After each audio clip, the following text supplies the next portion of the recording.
Development આપણે જોયા છે હિડનબર્ગ તરફથી જે એક રિપોર્ટ આવતો આપણને દેખાડી રહ્યો છે. નીરજ કંસારા આપણી સાથે જોડાઈ ગયા છે. Neeraj, good morning.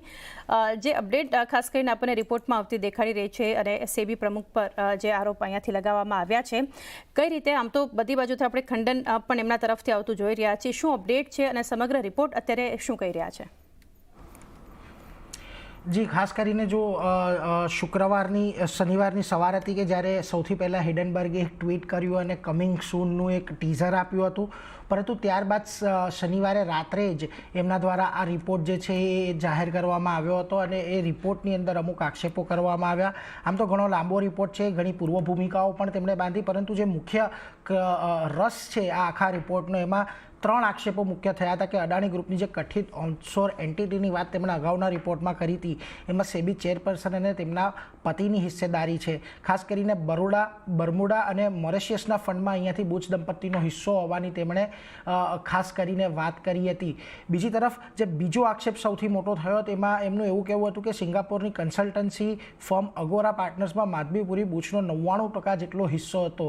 હવે આ હિસ્સો ત્યારે હતો કે જ્યારે તેઓ સેબીના હોલ ટાઈમ ડિરેક્ટર તરીકે હાજર હતા અને સેબી ચેરપર્સન બન્યા બાદ પણ આ તેમના હિસ્સેદારી પોતાના પતિને ટ્રાન્સફર કરી હતી, એવો બીજો આક્ષેપ છે. અને ત્રીજો આક્ષેપ છે કે પતિ બ્લેકસ્ટોનના સિનિયર એડવાઇઝરના પદ પર રહેતા હતા ત્યારે REITs એટલે કે રિયલ એસ્ટેટ ઇન્વેસ્ટમેન્ટ ટ્રસ્ટ જે છે એના જે નિયમો છે એની અંદર ફેરફાર કર્યા હતા અને REITsને ફાયદો પહોંચાડવાનો આરોપ છે. હવે ખાસ કરીને અહીંયાથી એ પણ મહત્વનું છે કે બ્લેકસ્ટોન કેની જે એક વાત થઈ રહી છે ત્યારે એમના પતિના ત્યાં આગળ જોડાયા બાદ REITsના નિયમોમાં ઘણા બધા ફેરફાર કરવામાં આવ્યા છે.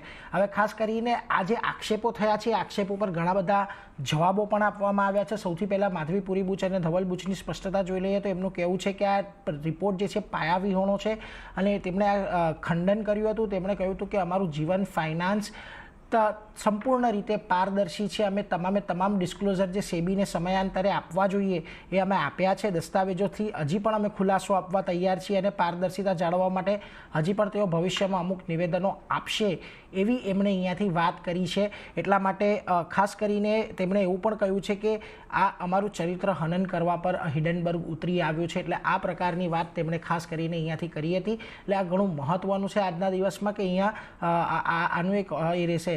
બીજી તરફ સેબી તરફથી પણ નિવેદન આપવામાં આવ્યું છે. તેમણે કહ્યું છે કે સેબીએ ચેરપર્સને સમય પર સંબંધિત ડિસ્ક્લોઝરો આપ્યા છે, ચેરપર્સને પોતાની જાતને સંભવિત વિવાદથી અળગા રાખ્યા છે અને સાથે તેમણે કહ્યું હતું કે અદાણી વિરુદ્ધના હિડનબર્ગના આક્ષેપોની સેબીએ તપાસ કરી હતી, જેમાંથી અત્યાર સુધી 26 તપાસ પૂરી થઈ છે.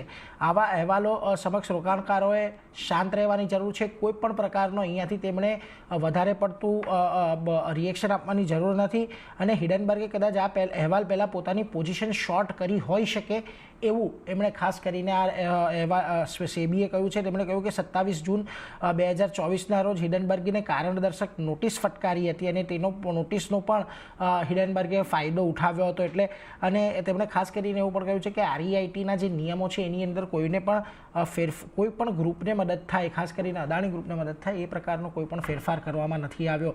જોકે બીજી તરફ અદાણી ગ્રુપ તરફથી પણ આ રિપોર્ટને પાયાવિહોણો અને ભારતીય કાયદાની અવગણના કરનારો કહેવામાં આવ્યો છે. તેમનું કહેવું છે હિડનબર્ગ એક શોર્ટ સેલર છે એટલે એની વૃત્તિ છે આ પ્રમાણે વર્તવાની અને તેમણે કહ્યું છે કે અમારું ઓવરસીઝ હોલ્ડિંગ માળખું પૂરી રીતે પારદર્શી છે.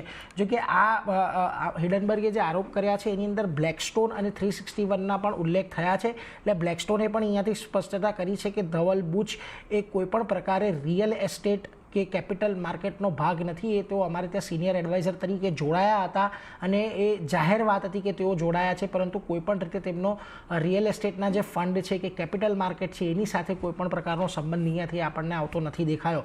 બીજી તરફ 361નું પણ કહેવું છે કે આની અંદર જે એક ફંડની વાત કરવામાં આવી છે IPE પ્લસ ફંડ 1 કે જેની અંદર ઓક્ટોબર 2013થી ઓક્ટોબર 2019ની વચ્ચે અદાણી ગ્રુપના કોઈપણ શેરની અંદર આ ફંડે રોકાણ નથી કર્યું અને અત્યારનું જે AUM છે લગભગ $48 મિલિયન ટોચ પર પહોંચ્યું છે અને ફંડમાં જે માધવીપુરી બુચ અને ધવલ બુચનો જે ટોટલ હિસ્સો છે એ ટોટલ ઇન્ફ્લોના લગભગ 1.5% કરતાં પણ ઓછો છે એવું તેમનું કહેવું છે. અને એમણે એવું પણ કહ્યું છે કે અમારા તમામ જે ફંડ છે તે તમામ નિયમોની સાથે સુસંગત છે.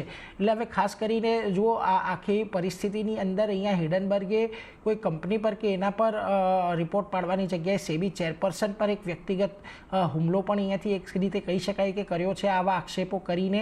એટલે હવે જોવું અહીંયાથી એ રહ્યું કે સેબી કે કોઈ પણ આગળ શું પગલાં લે છે. જો કે શનિવારથી જ્યારથી આ રિપોર્ટ આવ્યો છે ત્યારથી પોલિટિકલ સ્ટેટમેન્ટ પણ ઘણા બધા આવ્યા છે.